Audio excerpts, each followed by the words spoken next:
스가랴 세 번째 말씀, 제목은 하나님 나라의 왕과 제사장을 세우시는 하나님에 대해서 말씀을 같이 배워보는 시간들을 갖겠습니다. 스가랴 1장 그리고 2장에서는 예수님의 재림 때에 일어날 세 가지 환상들을 보여주십니다.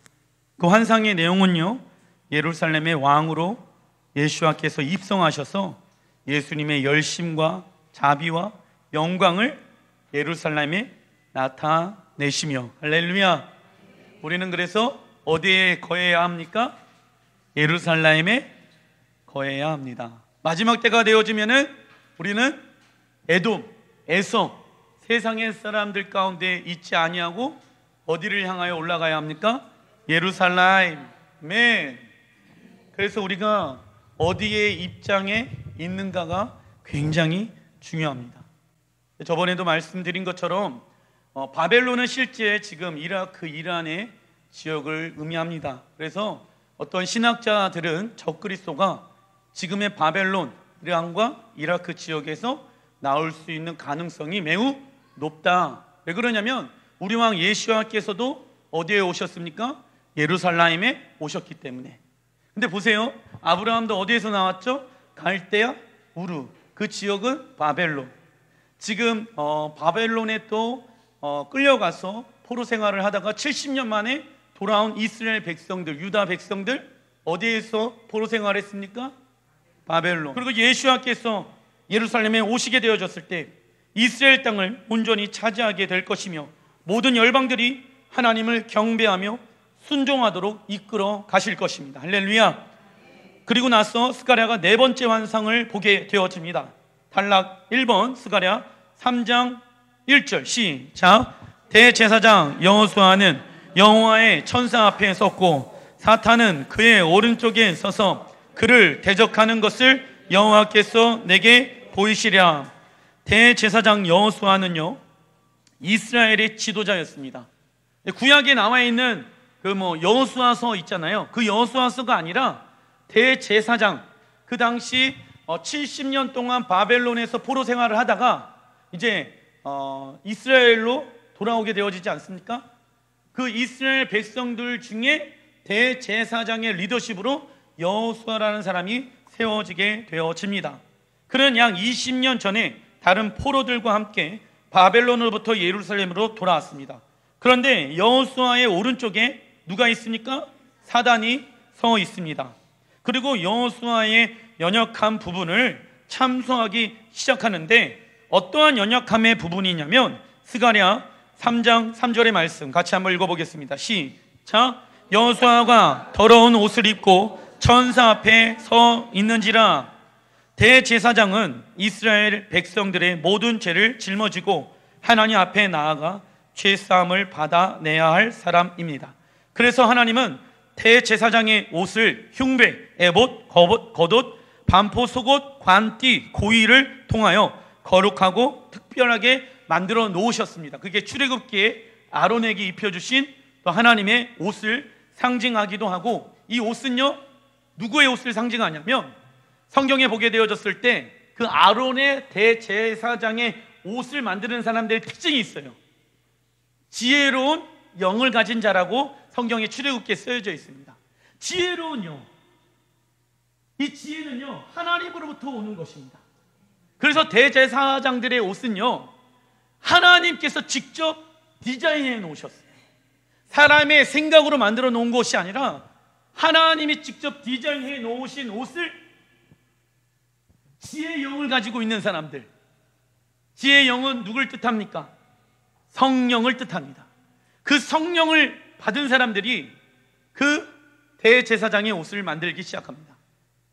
그 대제사장의 옷을 입고 있는 분은 누구였을까요? 하나님 나라에서 예수와. 왜냐하면 예수와께서 대제사장이 되신다라고 말씀해 놓고 계시기 때문에. 그래서 그 아름다운 옷은 예수와가 입고 있는 옷을 상징하는 것입니다. 그러나 대제사장 여호수아가 하나님 앞에 더럽고 수치스러운 옷을 입고 사단의 공격에 쩔쩔매고 있습니다. 이는 여호수아 개인의 모습이기보다는 바벨론에서 돌아온 유다 백성들의 모습입니다. 그들은 70년 동안이나 노예 생활을 했음에도 불구하고 죄악 가운데 있는 모습을 가지고 하나님 앞에 그대로 서 있는 것입니다. 우리도 신앙생활을 하다 보면은 우리의 연약함으로 인해 쓰러지고 그 상태에 머물러 있을 때가 있습니다. 그때 사단은요, 써놔주십시오. 참속해 하는 영, 참속해 하는 영으로 우리의 연약함을 벗어나지 못하게 만듭니다. 자, 우리도 신앙생활을 하다 보면은 넘어질 때도 있고 쓰러질 때도 있습니다. 그죠? 그래서 우리가 예수와의 보혈을 힘입어서 더러운 우리의 옷을 버려야 돼요. 그 옷을 깨끗하게 빠는 게 아니라 그 옷을 버리고 주님이 우리에게 만들어주신 새 옷을 입어야 될 줄이라 믿습니다. 근데 똑같은 연약함 가운데 계속 반복되어지는 쓰러짐과 연약함이 있잖아요. 그러면 어떤 사람들은요, 그 안에 묶여버립니다.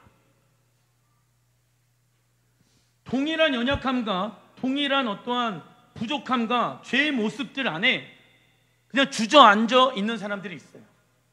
왜냐하면 이 사람들의 특징이 있어요. 예수와의 이름으로 그 참속히 하는 영과 싸워 이기려고 노력을 했을까요? 안 했을까요? 했어요. 해봤잖아요, 우리. 그죠? 싸우려고 해봤잖아요. 그런데 또 우리 안에 있는 연약함을 통하여서 우리가 또 넘어지잖아요. 그리고 다시 일어나서 십자가의 복음의 능력을 통해서 다시 새로운 삶을 우리에게 허락해 주신 그 복음의 능력을 부여잡고 다시 오뚜기처럼 일어서는데 또 참속해 하는 영은 우리를 공격한다는 거예요. 그래서 이렇게 반복적으로 넘어졌다 일어났다, 넘어졌다 일어났다, 이 반복적인 어떠한 신앙생활을 하고 있는 사람들 삶 가운데 어느 순간 이제는 일어나고 싶지 않다라는 생각을 하게 되어집니다. 왜냐하면은 뭘 믿고 있는지 아십니까? 내가 또 일어나도 쓰러질 거야, 넘어질 거야 라는 내 안에 불신이 생기게 되어지는 거예요. 이번 달에 키스레브월이 사단이 우리를 공격한다라고 말씀드렸죠. 왜요? 이번 달에 토라 포션을 보면은 야곱과 요셉에게 하나님이 당신의 비전과 꿈을 허락해 주십니다. 그렇죠? 여러분들의 삶 가운데 하나님은요, 하나님의 비전과 꿈을 가정과 직장과 자녀들과 삶에 있는 모든 영역 가운데 계시가 풀어지는 달이 키스레브월이에요. 할렐루야. 근데 사단은요, 그 계획을 알지 못하게 우리를 참속해 합니다. 야, 네가 무슨 하나님 나라의 비전, 무슨 하나님의 나라를 위해서 살아가려고 해? 너 똑같은 어려움이 오면 또 쓰러질 거잖아. 그냥 머물러 있어. 앞으로 가지 말고, 달리기 하지 말고 그냥 머물러 있어. 그래도 구원받을 수 있어. 이렇게 우리를 참속해 한다는 거예요. 무엇으로요? 말로. 이 말로 우리의 영혼을 참속해 하는 사람들이 있어요. 누구입니까? 우리의 이웃. 그래서 사단은요, 우리에게 무슨 화살을 쏜다? 불화살을 쏘는 거예요. 제가 저번 주에 말씀드렸잖아요.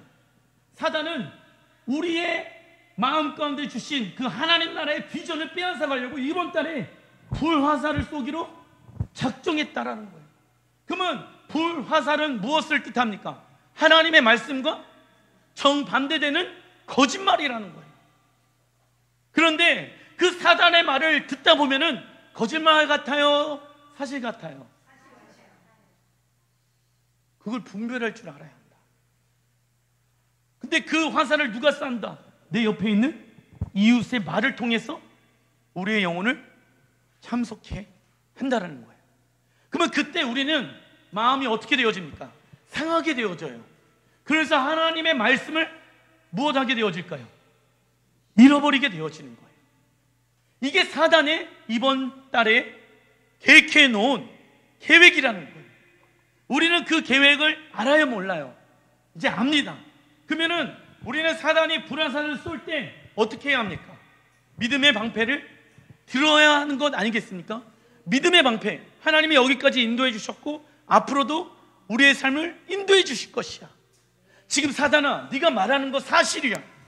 우리 환경 지금 어렵고 나 지금 내면의 상태 어려워. 그러나 내가 다시 일어나서 어떻게 쳐나? 하나님이 나에게 주신 그 말씀과 그 비전을 성취하기 위해 내가 나아간다. 그러려면은 우리는 어떻게 해야 됩니까? 믿음의 방패를 들어야 한다라는 거예요. 피할 수 있다 없다. 화살을요 피할 수 없습니다. 누가 어떻게 화살을 피할 수가 있겠습니까? 그 화살을 어떻게 해야 됩니까? 막아야 한다. 막아야 한다. 화살을 피할 수가 없어요. 막아야 한다라고 말씀하고 있는 것입니다. 이처럼 하나님의 사람들을 이번 달에 참속케 하는 영으로 사단은 역사하기 시작할 것입니다. 그때 하나님께서는 여호수아에게 믿음으로 싸우는 방법을 알려주시는데, 스가랴 3장 2절 시작. 여호와께서 사단에게 이르시되 사단아, 여호와께서 너를 책망하노라. 예루살렘을 택한 여호와께서 너를 책망하노라. 이는 불에서 꺼낸 그 쓸린 나무가 아니냐. 하나님께서는 대제사장 여호수아의 죄와 연약함을 먼저 책망하는 것이 아니라 사단을 먼저 책망하고 계십니다. 그렇다고 하나님께서 여호수아의 죄를 묵인하는 것이 아니다. 죄의 수치감과 연약함 가운데 머물러 있는 것이 아니라, 써놔주십시오, 성령의 검, 하나님의 말씀을 들고, 하나님은 선하시고 좋으신 분이십니다. 하나님 아실 수 있습니다. 이 성령의 검을 들고 써놔주십시오. 죄와 사단을 향해 책망하라. 아멘.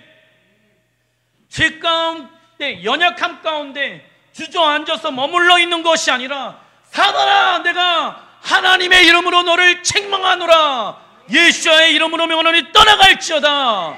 하나님은 나의 하나님, 나는 하나님의 자녀이다. 사단아, 책망하노라. 아멘.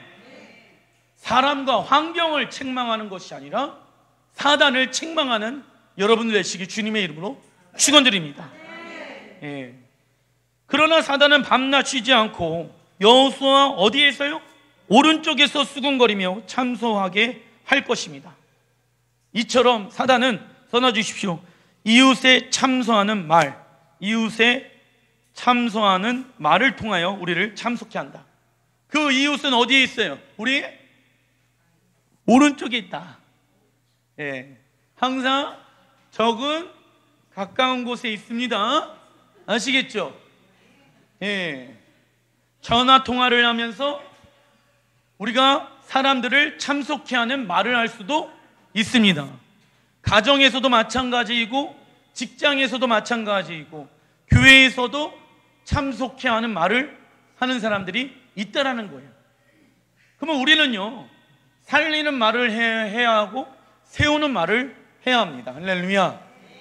참소하는 말을 하는 것이 아니라 살리고 세우는 말을 하기 시작한다는 거예요. 하나님이 여호수아를 지금 세우시고 살리는 것처럼. 사실에 반응하지 마십시오. 내 이웃의 말에 반응하지 마시고 그 영혼을 살릴 수 있는 말을 하는 거예요. 사실적인 얘기를 우리가 가끔 할 때가 있습니다. 왜냐하면 내 이웃이 내 옆에서 잘못했어요, 안 했어요? 했어요. 그 말을 하고 싶어. 입이 간질간질하죠? 그러면은 내 입에 지금 뭘 맞았다? 사단의 불화살을 맞았다. 내 이 말을 통하여서 지금 영혼이 실족할 것인가 실족하지 않을 것인가 생각해보면 알아요, 몰라요? 알죠. 그래서 성경은 입에 파수꾼을 두어라라고 얘기하고 있는 거예요. 하나님의 말씀을 둘 것인가, 아니면 내 감정과 내 생각의 말을 둘 것인가에 대한 선택은 우리에게 달려있다라는 것입니다. 그래서 우리의 입술 가운데는요, 하나님의 말씀만 두어야 하는 것입니다. 왜냐하면 성령의 검은요, 하나님의 무엇입니까? 말씀인 거예요. 그래서 우리의 입을 통하여서 무엇이 나오는지 아십니까? 성령의 검이 나가는 거예요. 할렐루야. 근데 어떤 사람은 성령의 검이 나오는데 어떤 사람은 죽이고 멸망케 하는 검이 나갈 수도 있다라는 거예요. 그래서 이 검은요, 이 칼집이 중요하다. 명검이라고 하면은 무엇이 중요하다? 칼집이 중요하다라는 거예요. 검은요, 공격 도구입니다. 그러나 이 검을 보호하는 것은요, 칼집입니다. 이것은 하나의 세트예요. 이 칼집은요, 하나님의 권위 안에 순종하는 것을 뜻한다. 왜냐하면 이 명검이 아무데나 칼을 휘두르면 사람들이 다칠 수 있기 때문에 그렇습니다. 그래서 칼과 칼집은 하나가 되어져 있는 것이에요. 우리에게 필요한 것이 무엇입니까? 하나님의 성령의 검, 칼이기도 하지만은 칼집, 하나님의 권위 안에서 누리는 보호와 자유도 우리는 해야 하는 것이지요. 그래서 말을 하나님의 검집 안에 들어가게 하는 거예요. 하나님의 보호 안에 내 입술을 두는 거예요. 할렐루야. 보이는 대로 말하면 된다, 안 된다? 감정 느끼는 대로 말하면 된다, 안 된다? 그냥 생각되는 대로 말하면 된다, 안 된다? 우리는 이웃의 비난과 흠집 나는 소리를 듣고 써놔 주십시오.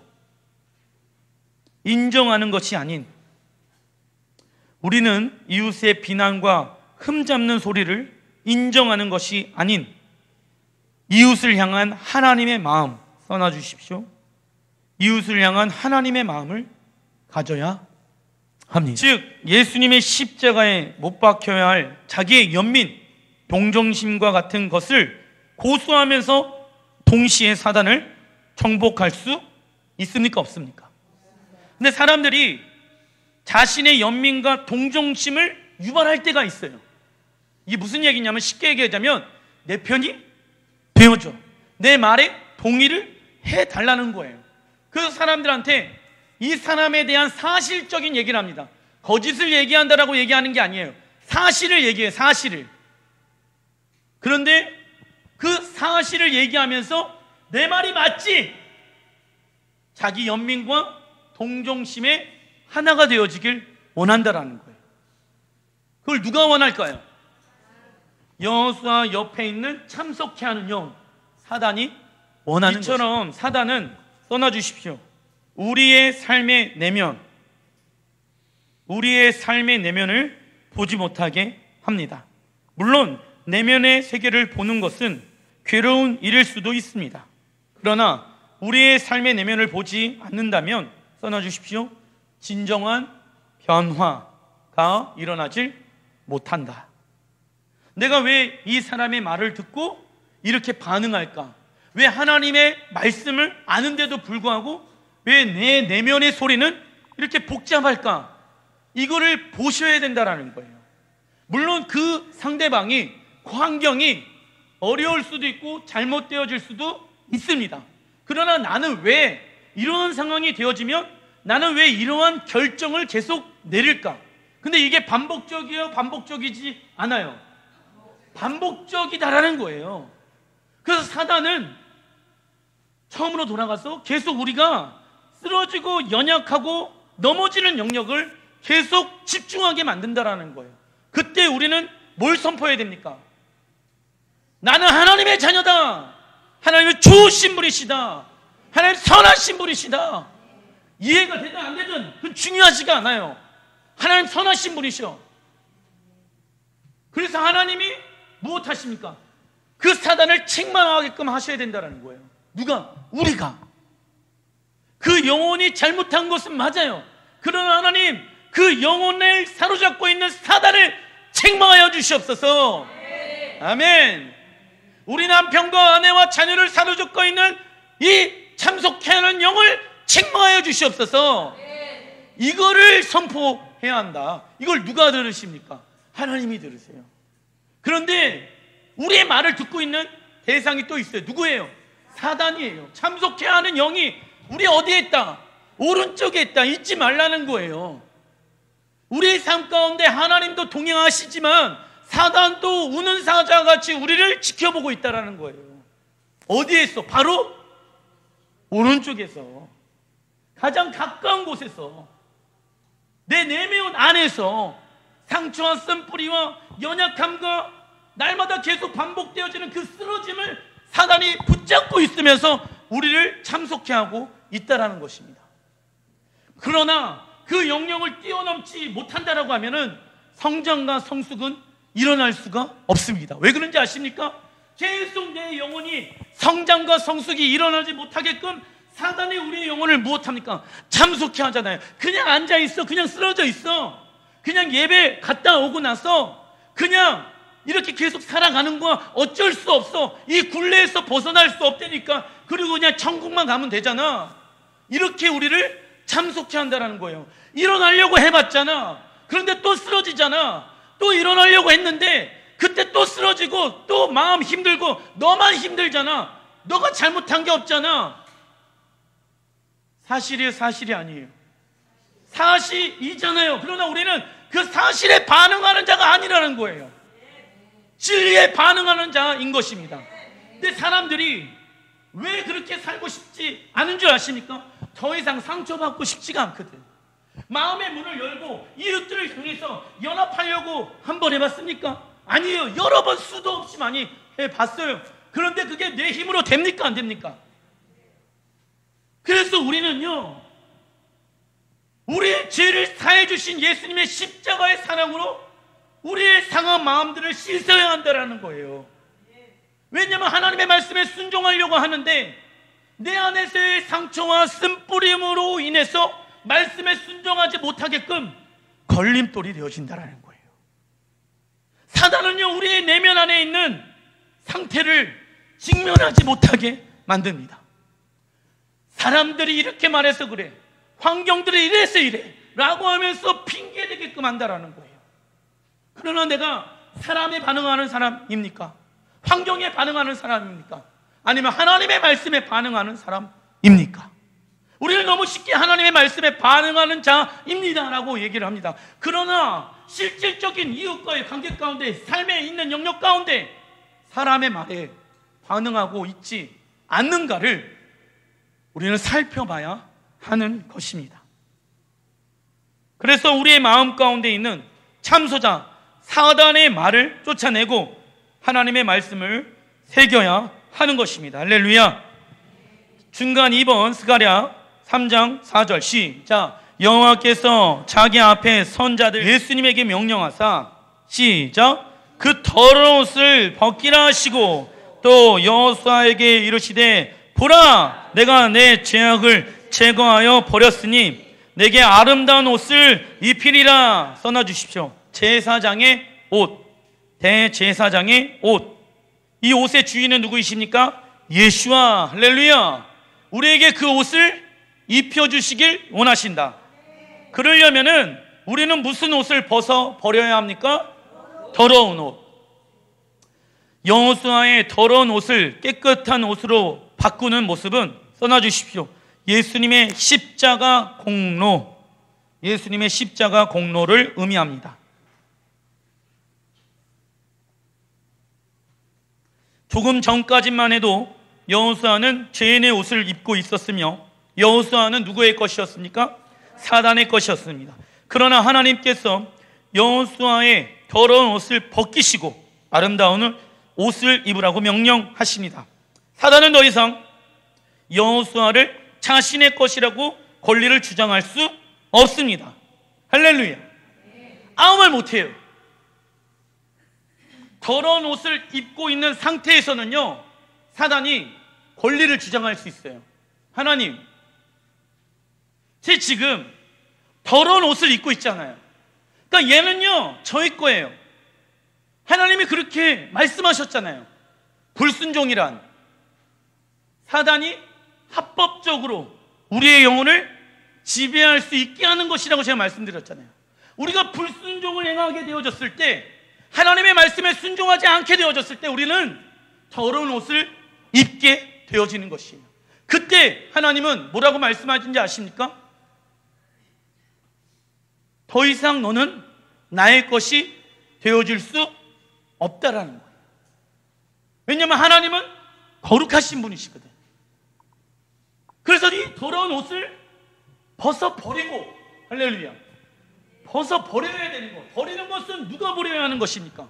우리가 버려야 하는 거예요. 예수님의 십자가 앞에 나아가서 회개란 생각과 마음과 삶까지 하나님의 말씀으로 돌이키는 거예요. 예전에 나의 옷, 육신의 옷을 벗어버리고 의의 옷을 입어야 될지라 믿습니다. 그 선택은 누가 선택하는 것입니까? 우리가 믿음의 선택을 한다라는 거예요. 그런데 여전히 죄인의 옷을 입고 있어요. 더러운 자의 옷을 입고 있어요. 그러면 합법적으로 사단이 하나님 앞에 이렇게 얘기하는 거예요. 죄는요, 제 거예요. 하나님이 그렇게 말씀해 놨잖아요. 우리가 아무리 예수와의 피로 말미암아 구원을 받은 하나님의 자녀라고 하더라도 한 번 구원은 영원한 구원이 아닌 것처럼 한 번 자녀는 영원한 자녀가 될 수 없다. 그렇다라고 하면은 나는 지금 어떠한 옷을 입고 있는지 선택해야 하는 것입니다. 의의 옷을 입기로 선택했는지, 아니면 여전히 어려움과 힘듦과 내 안에 내면의 연민과 상처와 두려움과 이런 거에 사로잡혀서 예전의 육신의 옷을 그대로 입고 있는지를 선택해야 하는 것입니다. 왜 그런지 아십니까? 사단이 권리를 주장하고 있는 거예요. 얘는 내 거잖아요, 하나님. 그러니까 이제부터 내가 마음대로 할게요. 그러니까 하나님도 손 쓸 수 있어요, 없어요? 없죠. 왜냐? 나는 주의 것이라는 단어의 뜻은 무엇을 의미합니까? 내 삶은 다 하나님께 있습니다. 그러니까 우리는 의의 옷을 입어야 되는 건 아니겠습니까? 육신의 옷을 벗어버리고 의의 옷을 입으라고 성경은 얘기하고 있잖아요. 선택은 누가 하는 것이다? 내가 하는 거예요. 그래서 우리는 주님의 것이 되어졌어요. 합법적으로 하나님이 너는 나의 것이야 라고 얘기하고 있는 거예요. 그러면 합법적으로 하나님이 나를 보면서 너는 나의 것이야 라고 얘기하게 되어졌을 때 우리의 삶이 전적으로 하나님께 맡겨 드려야 하는 것 아니겠습니까? 근데 여전히 내 삶은 누구 거예요? 내 것처럼 생각하고 살아간다라고 하면은 사단이 뭐라고 얘기하는지 아십니까? 오케이, 그래, 맞아, 너는 내 거야 라고 얘기하고 있다라는 거예요. 그렇다면 여러분들은 사단의 더러운 옷을 입고 계십니까? 아니면 하나님의 의의 옷을 입고 계십니까? 그 선택은 여러분들이 하시는 거예요. 근데 목사님, 저는 예수와의 피로 말미암아 하나님의 옷을 입었습니다. 그것을 믿는다라고 하면은 자신의 육신의 모습의 옷들을 벗어 버려야 한다는 거예요. 그것을 뭐라고 얘기합니까? 회개. 근데 여전히 더러운 옷을 입고 여호와 앞에 나아가면 여호와께서 뭐라고 말씀하시겠습니까? 도무지 네가 누군지를 모르겠다라고 말씀하고 있다라는 거예요. 겉에는 새 옷인데 안에는 부패 져 있다. 여러분들은 어떤 옷을 입고 있습니까? 내 영적인 상태가 어떠느냐에 따라서 내가 사단의 옷을 입을 수도 있고 의의 옷을 입을 수도 있다라는 것입니다. 자, 이처럼 그리스도인의 인생은 예수님의 핏값을 주고 사신, 써놔주십시오. 하나님의 것, 하나님의 것, 하나님께 더 구속되어지길 원하는 삶, 하나님의 것이 되어졌습니다. 그렇게 맹렬히 공격하던 사단의 입을 다물게 하셨습니다. 할렐루야. 그리고 하나님은 여호수아에게 그의 죄를 제거하시고 아름다운 옷을 입히신 것을 보라라고 말씀하고 있습니다. 환경과 사람, 그리고 또 상처 안에 갇혀있는 나를 보는 것이 아니라 예수님의 십자가의 능력을 통하여 새로운 생명을 주신 하나님을 바라보라는 것입니다. 그러나 우리가 조심해야 될 영역이 있습니다. 그것은 읽어보겠습니다. 시작. 하나님이 우리를 의롭다 하셨다고 해서 이제부터 아무렇게나 살아도 구원받게 하신 것이 아닙니다. 더러운 옷을 버려야 한다. 아멘. 계시록 19장 8절 시작. 빛나고 깨끗한 세마포 옷을 입도록 허락하셨으니 이 세마포의 옷은 성도들의 옳은 행실이로다. 자, 이 세마포의 옷은 여호와 하나님께서 무엇하셔야 한다? 허락하셔야 한다. 내가 입고 싶다고 해가지고 입을 수 있는 옷이 맞다 아니다. 이 옷을 입는 훈련을 이 땅에서 아름다운 옷, 의의 옷을 입는 훈련을 하는 것과 동일한 거예요. 왜냐하면 이때 세마포의 옷을 입어서 신랑 예수와와 어디에 참여할 자이기 때문에, 혼인잔치에 참여할 자이기 때문에, 할렐루야! 그 옷을 입는 예행 연습을 이 땅에서 하는 거예요. 육신의 옷을 벗어버리고 아름다운 의의 옷을 입는 예행 연습. 왜요? 하나님의 나라에 들어가게 되어졌을 때 세마포의 옷을 나는 입을 신부이기 때문에. 아멘. 그런데 이 세마포의 옷은요, 성도들의 옳은 행실이라고 나와 있죠. 이 세마포의 옷은 성도들의 옳은 행실을 통하여 만들어졌대요. 그러면 성도들의 옳은 행실이란 써놔 주십시오. 좁은 문 좁은 길, 가로 열고 토라의 삶, 가로 닫고 그 가로 안에 토라의 삶을 선택하는 삶인 것이죠. 세마포의 옷은요, 무엇으로 만들어졌다? 토라로 만들어졌다라는 거예요. 우리의 삶이 하나님의 말씀으로 단장되어졌다라고 하면 우리는 세마포의 옷을 입을 수가 있습니다. 그러나 우리가 여전히 세상의 것을 선택해서 세상의 더러운 옷을 입는다라고 하면 우리는 세마포의 옷을 입을 수가 없다라는 말씀인 것이죠.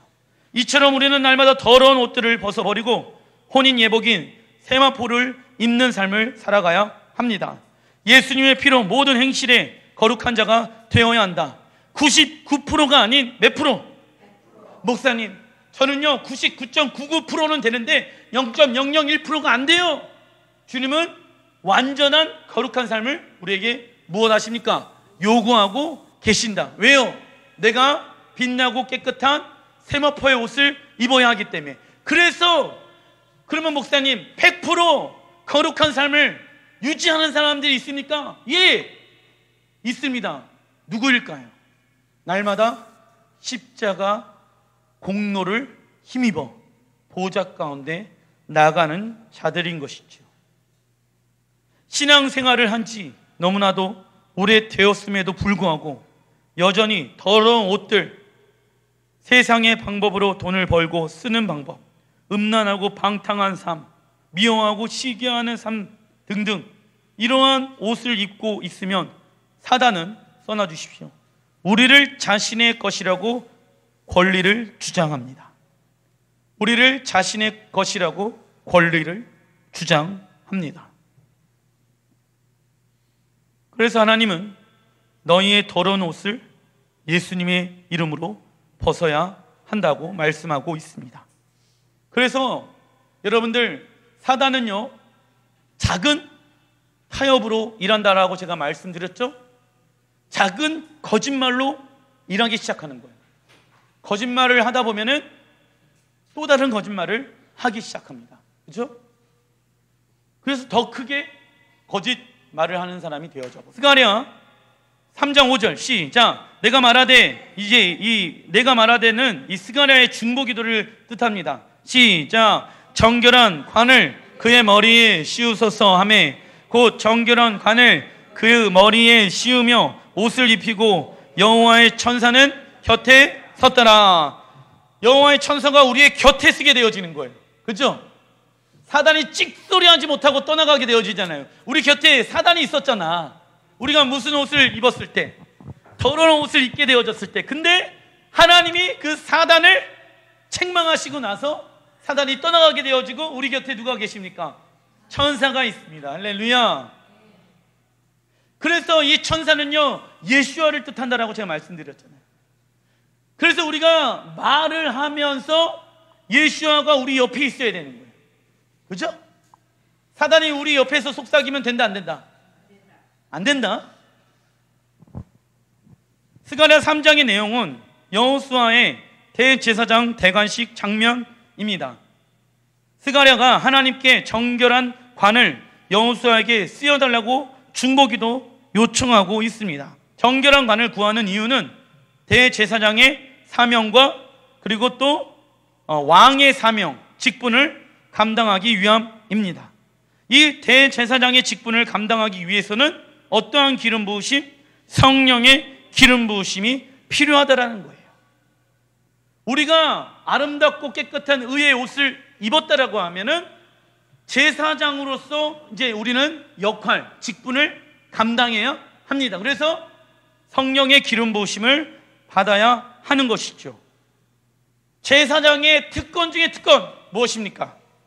하나님을 가장 가까이 할 수 있다. 할렐루야. 그죠? 그래서 하나님이 여러분들을 하나님 나라의 제사장으로 부르셨죠? 아멘. 그리고 관은요, 왕의 권세와 능력을 뜻하기도 합니다. 즉 대제사장 여호수아는 대제사장과 왕의 직분을 겸하게 된 것입니다.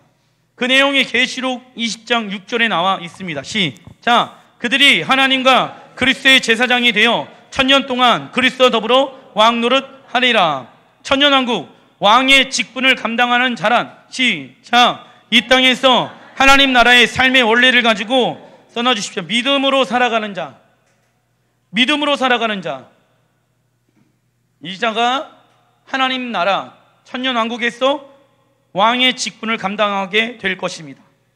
그리고 제사장 직분을 감당하는 자란, 시작, 이 땅에서 예수님의 보혈을 의지하여 써놔주십시오. 매일 하나님께로 나아가 친밀한 관계를 맺는 자, 매일 하나님께로 나아가 친밀한 관계를 맺는 자가 하나님 나라에 들어가 제사장의 직분을 감당하게 될 것입니다. 제사장의 특권 중에 특권은 무엇이라고요? 하나님을 가장 가까운 곳에서 섬길 수가 있다. 할렐루야. 그래서 여러분들 성경에 보게 되어지면은 여호와를 섬기는 이 시간들을 중요하게 생각하라고 성경이 이야기하고 있습니다. 이게 무슨 얘기냐면요, 이 땅에서만 여호와를 위하여 살아갈 수가 있어요. 이 땅에서만 여호와를 위하여 물질을 심을 수 있습니다. 이 땅에서만 여호와를 위하여 우리의 시간을 여호와께 드릴 수가 있어요. 권리 포기, 헌신, 순종, 이런 것들이잖아요. 이런 모든 것들은요, 여호와를 위하여 이 땅에서만 할 수가 있는 거예요. 큰 단락 2번 스가랴 3장 6절부터 7절 시작. 여호와의 천사가 여호수아에게 증언하여 진지하게 경고하다 이르되, 만군의 여호와의 말씀에 내가 만일 내 도를 행하며 내 규례를 지키면, 자 보세요. 깨끗한 옷을 입었죠? 책망에서 사단을 내어 쫓았죠? 그리고 나서 하나님이 그에게 요구하십니다. 내가 만일, 키슬레브월 저번 주에 선과 악이, 이게 숫자 9값이라는 게 히브리 원어로 숫자 9값이 선과 악이 우리 앞에 놓여졌다. 그러면 무엇을 선택할 것인지에 대한 선택은 누구에게 달려져 있다? 나에게 달려져 있다. 동일한 거예요. 신기하죠? 스가랴서에도 여호수아에게 말하고 있는 거예요. 하나님이 내가 만일 내 말에 순종하여 살아가면 내가 너의 집, 내가 책임질게. 그러나 불순종하게 되어지면 사단이 또 합법적으로 너의 영혼을, 너의 가정을 지배하고 다스릴 것이다. 이번 주간 그러한 일들이 일어나게 되어진다는 거예요. 선과 악이 우리의 앞에 놓여져 있다는 거예요. 그럼 우리는 무엇을 선택해야 합니까? 선. 악을 선택하면 된다, 안 된다? 그런데 우리가 육의 눈으로 봤었을 때 더러운 옷을 입고 있으면 하나님의 선이 마치 무엇처럼 보입니까? 고생, 고난, 광야 같아 라고 생각되어진다라는 거예요. 그리고 악은요, 보기에 먹음직하고 좋아 보이는 거예요. 그래서 마치 악을 선택하게 되어졌을 때 그게 하나님의 뜻인 것처럼 선택할 수도 있다라는 거예요. 이걸 분별할 줄 알아야 된다. 그래서 이번 달에 영적 분별력, 무슨 지파? 베냐민 지파로 우리를 부르시고 계신다라고 말씀드렸죠. 그게 동일하게 이번 주간에 하나님이 우리 앞에 두실 것입니다. 하나님의 크신 은혜, 은혜는 무엇을 뜻합니까? 시작. 하나님께서 우리에게 값없이 주신 예수님의 십자가를 경험한 여호수아가 전심으로 하나님의 말씀에 순종하길 권면하고 계십니다. 순종만이 하나님의 크신 은혜를 받은 것에 대한 반응인 거예요. 할렐루야. 내가 하나님의 은혜로 구원을 받았다라고 하면은 이 꼴로 이제 무엇을 해야 합니까? 순종인 거예요. 왜냐? 순종만이 하나님의 크신 은혜를 받은 거에 대한 반응이기 때문에. 하나님은 여호수아에게 하나님의 도, 좁으면 좁은 길, 토라, 이 도와 규례, 토라의 삶을 지키라고 말씀하고 있습니다. 여호수아에게 왜 이러한 삶을 요구하고 계십니까? 더 이상 더러운 옷을 입고 있는 죄인이 아닌 어떠한 사람입니까? 의인이기 때문입니다. 죄인에게 하나님은요, 하나님의 도, 이 도는요 길도자를 의미하거든. 그러니까 좁으면 좁은 길, 토라를 얘기하는 거예요. 그 규례는 말씀을 뜻하거든. 그러면 하나님의 사람들에게 하나님의 도와 규례를 지키라고 말씀하시겠죠. 이스라엘 백성들이 언제 하나님의 규례를 받았습니까? 계명을 받았습니까? 출애굽 이후에, 그죠? 출애굽 이후에, 구원의 사건 이후에 하나님이 시내산으로 불러주셔서 하나님의 말씀을 주셨잖아요. 동일한 거예요. 더러운 옷을 벗겨버리고 새로운 아름다운 옷을 입히시고 나서 하나님이 그 사람들에게 뭘 요구하십니까? 규례, 법도, 도를 행하라. 로마서 5장 9절에도 이렇게 말씀하고 있죠. 시작. 이제 우리가 그의 피로 말미암아 의롭다 하심을 받았으니, 우리가 의롭다 하심을 받았죠? 그래서 따라해 보겠습니다. 나는 의인이다. 할렐루야. 로마서 2장 13절, 그 의인들에게 하나님 이렇게 말씀하십니다. 시작. 하나님 앞에서는 율법을 듣는 자가 의인이 아니요 오직 율법을 행하는 자라야 의롭다 하심을 얻으리니, 나와 있죠. 하나님은요, 말씀 듣는 사람들, 그리고 예수와의 피로 내가 의롭다함을 믿고 있다는 것을 지식적으로 알고 있는 사람들을 의인이라고 얘기하고 있지 않아요. 그래서 사람들이 착각하고 있다. 자기가 여전히 더러운 옷을, 육신의 옷을 입고 있으면서 어떤 사람들은 끝까지 자기가 무슨 인이라고 얘기합니까? 의인이라고 얘기하시는 분들이 있어요. 근데 의인들은요, 무엇을 행한대요? 오직 율법을 행하는 자라야 의롭다 하심을 받는다라고 나와 있잖아요. 할렐루야. 의인들은 하나님의 말씀을 지켜 행하기 시작한다. 예수님의 피로 우리가 의롭게 된 사람이란 것을 믿는다면 우리의 삶, 의로운 삶, 토라를 지키는 모습을 통하여서 그 믿음이 진짜라는 것을 하나님 앞에 증명해야 합니다. 당시 제사장들은요, 하나님의 눈치를 보는 것이 아니라 유다 왕의 눈치를 보았습니다. 사람들의 눈치를 보면서 하나님의 말씀을 전했다라는 거예요. 정치적으로 사로잡혀가지고 제사장들이 지금 회개를 외쳐야 되는데 회개를 외치지 않았다. 스가랴 3장 7절 시작. 만군의 여호와의 말씀에 내가 만일 내 도를 행하며 내 규례를 지키면 내가 내 집을 다스릴 것이요 내 뜰을 지킬 것이며 내가 또 너로 여기 섰는 자들 가운데 왕래하게 하리라. 자, 내 집을 다스릴 것이며 라는 이 뜻은요, 하나님의 집을 다스린대요. 그리고 내 뜰, 이 뜰은요, 하나님의 성전을 지킬 것이다 라고 얘기하고 있습니다. 이는 하나님 나라의 목적을 위해 이 여호수아에게 그리고 우리에게 능력과 권세를 부어줄 것을 의미하고 있다. 그리고 여기에 섰는 자들 가운데 여호와께서 왕래하신대요. 하나님께 나아가 고할 수 있는 특권을 주셨다. 그래서 하나님은 우리 그리스도인들에게 능력과 권세와 특권을 주셨습니다. 즉 하나님께서 우리에게 은사와 달란트를 주신 이유는 무엇입니까? 따라해 보겠습니다. 공동체의 하나님 나라의 유익을 위해서. 그래서 좋은 것을 알고 있다라고 하면은 나눌 수 있는 사람이 되어야 하는 거예요.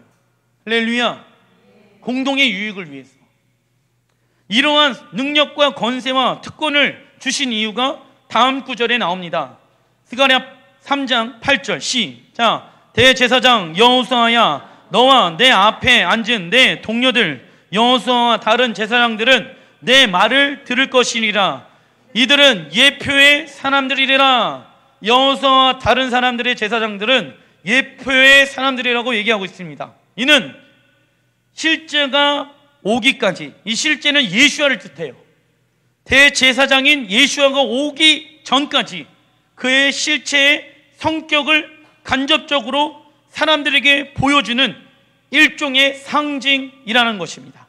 그들은 인류를 구원할 대제사장 예수님께서 오실 때까지 유다 백성들에게 예표의 일을 하는 사람들이라고 말씀하고 있는 거예요.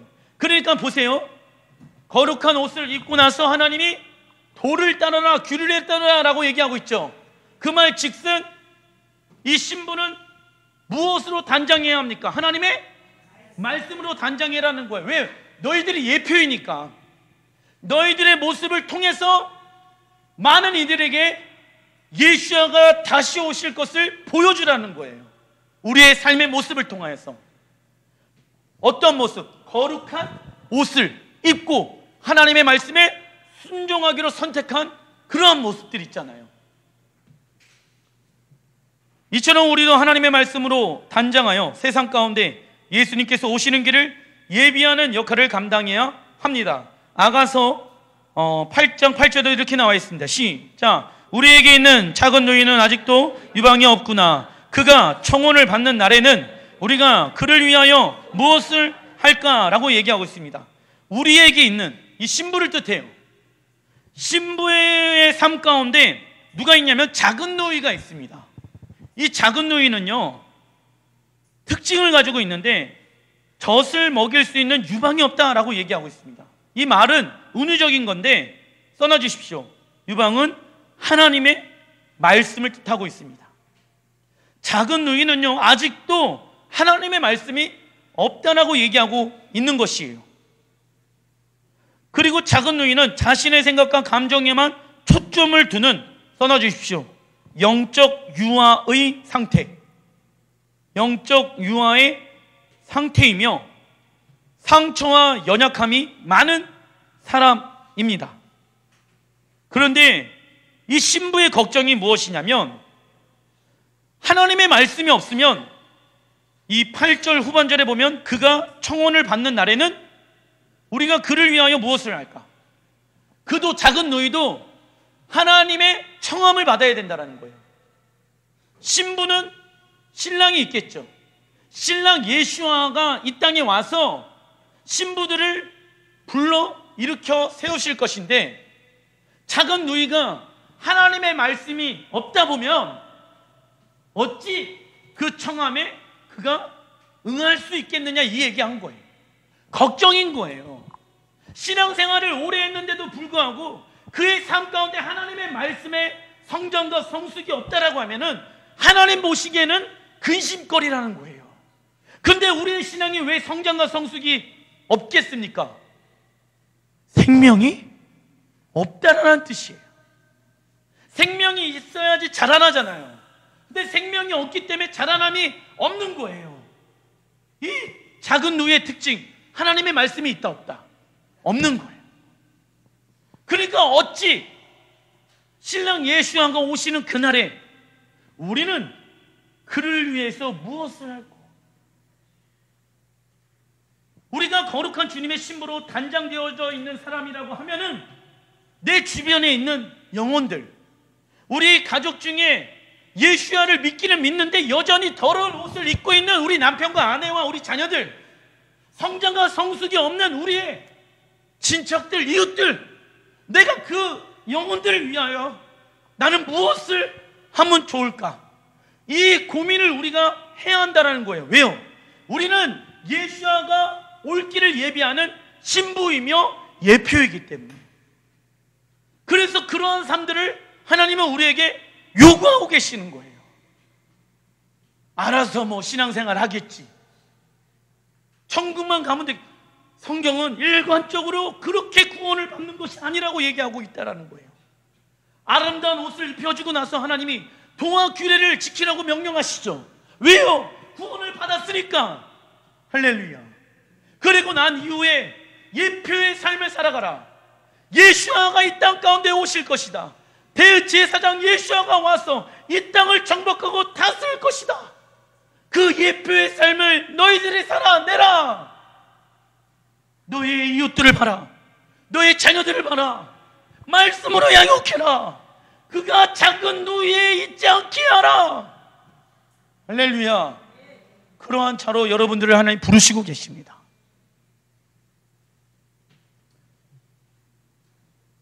이러한 신부들은 나만 생각하는 이기적인 생각을 멈추고 나를 낮추고 희생하는 자입니다. 희생이 없으면 성장과 성숙이 일어나지 않는다. 왜 이러한 삶을 살아갑니까? 예수님이 우리를 위해 낮추시고 희생하셨기 때문입니다. 다른 이유가 있다 없다? 없어요. 예수님이 우리를 위해 낮추시고 희생하였기 때문에. 그래서 하나님의 은혜는 위에서 아래로 내려오는 거예요. 삶이 겸손하고 낮아져 있는 사람들을 하나님이 높이 세우시는 거예요. 근데 사람들은요, 낮아지는 쓴맛을 보기 싫어한다는 거예요. 그렇죠? 근데 낮아져야지 하나님이 무엇 할 수 있습니까? 높이 세우실 수가 있는 것이죠. 우리는 예수님의 예표가 되어야 합니다. 스가랴 3장 8절 시작. 내가 내 종 싹을 나게 하리라. 만군의 여호와가 말하노라. 내가 너 여호수아 앞에 세운 돌을 보라. 한 돌에 7 눈이 있느니라. 내가 거기에 새길 것을 새기며. 싹은요, 처음 돋아날 때에 눈에 보이지는 않습니다. 그래서 많은 사람들이 밟고 지나가죠. 그러나 그 연약한 싹은 시간이 지나면서 거대한 나무로 자라나 많은 새들이 날아와 그 가지에 깃들게 됩니다. 여러분들의 믿음이 작은 겨자씨와 같습니까? 근데 이 겨자씨의 특징이 있습니다. 겨자씨는 다 자라고 난 이후에 수많은 새들이 깃들 만큼 큰 나무가 되어집니다. 누구나 다 와서 쉴 수 있는 사람이 된다는 의미인 거예요. 근데 겨자씨의 믿음을 목사님 저는 가지고 있습니다. 근데 여전히 더러운 옷을 입고 있어요. 근데 이 겨자씨의 믿음을 가지고 있으면 이 믿음은 살아있어야 돼요. 죽어 있으면 된다 안 된다? 씨 안에 생명이 없기 때문에 새들이 날아오지 않는 거예요. 내 마음 가운데 정말 겨자씨만한 믿음이 있다라고 하면은 생명이 있어서 나무로 성장해야 한다라는 거예요. 근데 여전히 겨자씨로만 있다라고 하면은 그 겨자씨 안에는 생명이 있다 없다? 작은 믿음이라고 할지라도 생명이 없기 때문에 자라나질 않는 거예요. 근데 싹이 나고 있는 걸 보여주시는 거예요. 그 싹을 나무를 통하여서 하나님은 큰 나무로 성장시킬 것입니다. 우리는 이러한 사람들이 되어야 한다. 세상 사람들이 와더라도 그 영혼들을 품을 수 있는 사람. 나랑 맞든 안 맞든 그건 중요하지가 않아요. 모든 이들과 연합할 수 있는 사람. 그러한 사람들을 하나님이 찾고 계십니다. 돌은 예수님을 상징하며 교회의 반석을 의미한다. 그리고 7 눈은요, 모든 것을 알고 계시며 모든 지식과 지혜를 소유하고 계시는 분이 누구이십니까? 예수님을 상징하는 것이. 그래서 돌 위에 있는 7 눈은 온 땅을 두루 감찰하시는 하나님의 눈을 의미합니다. 그 눈을 통해서 우리를 하나님은 지켜보고 계신다. 어떤 옷을 입고 있는지. 그래서 반석 위에 우리의 이름을 새긴다라고 말씀하고 있습니다. 마지막 스가랴 3장 9절 시작. 이 땅의 죄악을 하루에 제거하리라. 만군의 여호와가 말하노라. 그날에 너희가 각각 포도나무와 무화과 나무 아래에 서로 초대하리라 하셨느니라. 예수님께서 이 땅에 지상 재림하셨을 때 이스라엘 땅의 죄악을 며칠 만에? 하루 만에 제거할 것이라고 말씀하고 있습니다. 이 날은 이스라엘의 국가적 회개가 일어나고 구원의 날이 일어나는 무슨 날? 그렇죠. 대속죄 써놔주십시오. 이게 절기가 해석이 되어지지 않으면 이게 해석이 안 되는 거예요. 하루 만에 회개가 일어나게 한다. 누가? 예수아가. 누구를? 이스라엘을. 할렐루야. 그래서 예수아가 무슨 재림 때 오십니까? 무슨 재림 때? 지상재림. 그리고 예수님께서는 하루 만에 왕과 대제사장의 직분을 감당하게 될 것입니다. 중요한 부분들이 뭐냐면 10절 후반절에 그날에 포도나무와 무화과 나무 밑에 앉는 것은 이스라엘의 번영을 뜻합니다. 그리고 나무 아래로 서로 초대하고 있죠. 그죠? 이 초대는 누구를 향해 초대하고 있는 것일까요? 교회 한 세 사람 뜻하고 있는 거예요. 왜냐하면 무화과 나무는 이스라엘을 상징하는 것이거든요. 서로 초대하리라 나와 있죠. 왜? 곧 있으면 장막절이야. 신랑 예수아가 와서 혼인잔치를 열 거야. 어디에서? 예루살렘. 할렐루야. 그 초대 가운데 우리를 하나님이 불러주고 계십니다. 하나님은 돌 감람나무인 이방인을 참 감람나무 이스라엘로 접붙이게 해주셨습니다. 하나님은 우리를 이스라엘로 초대하고 계시며 그 안에 있는 자들에게 번영의 축복을 주시길 원하십니다. 기도하겠습니다.